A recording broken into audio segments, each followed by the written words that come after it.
Mommy Shore Tiadara. Please welcome to my YouTube channel and back again. Children about the child tips on how to take care of children with special needs. Welcome back to my channel, guys. How have you guys been doing in this partial lockdown period? And if this is your first time on my channel, welcome. Click the link below and subscribe. Don't forget to do that. If this is your second time on my channel, welcome.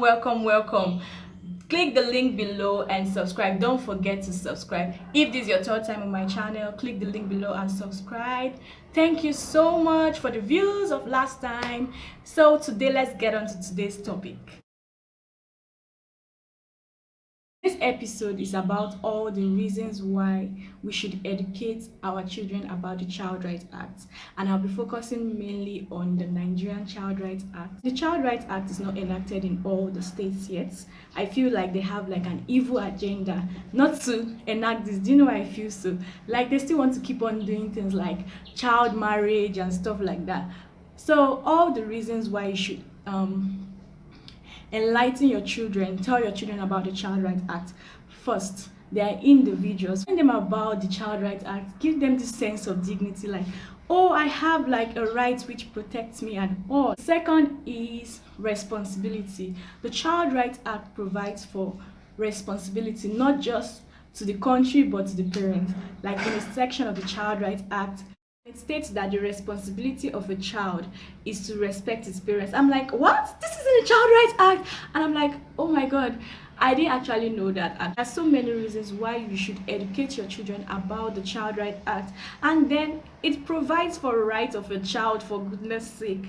Okay, that falls under individualism, but the right of a child is very important because this child is not your the child is not a slave, for goodness sake. Okay, it also protects the right of a child.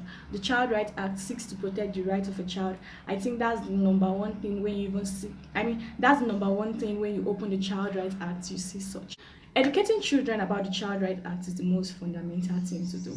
The right of a child, the responsibilities of a child. It talks about child abuse. It talks about a child entering into a contract. It talks about a child not having sexual intercourse. It talks about child marriage and all this stuff like that. It talks about child predators also. I feel like the Child Rights Act is very educative and innovative and should be added not just as a school curriculum, but all parents, all guardians should always educate their children about the Child Rights Act. In the spirit of Children's Day, happy Children's Day! So I reached out to BS International on tips on how to take care of children with special needs. So I'll be putting up the video now, so I hope you enjoy the video. My name is Ijomo Winifred Okoli, and I'm a speech and behavioral therapist at BS International. This lockdown has been difficult for most people, but it's more difficult for people living with autism spectrum disorder. It most times include very specific routines. For example, eating the same food or keeping to set times and places throughout the day. With these routines tampered with because of the COVID-19 lockdown, this can cause anxiety, meltdown, tantrums for most people living with autism. To handle the situation, I must say, is sincerely not going to be easy like the neurotypical children. But giving each day a structure will help keep and guide the child. For example, the caregiver waking up the child same time the person does before the lockdown, creating safe space for learning at home.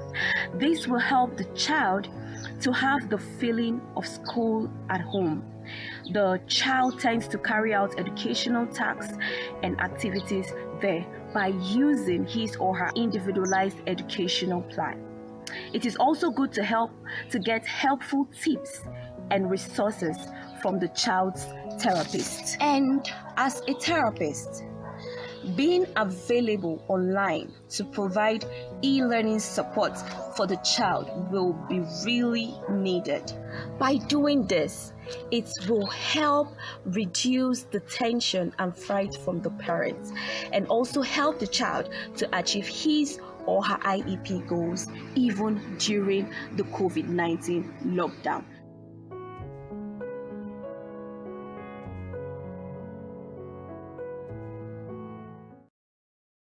Say thank you all for watching this episode. Thank you to my viewers, thank you to my subscribers. Also, I just want to say thank you to BS International for sending this awesome video. Thank you so much, and see you next episode by God's grace. Bye for now. I know I've thanked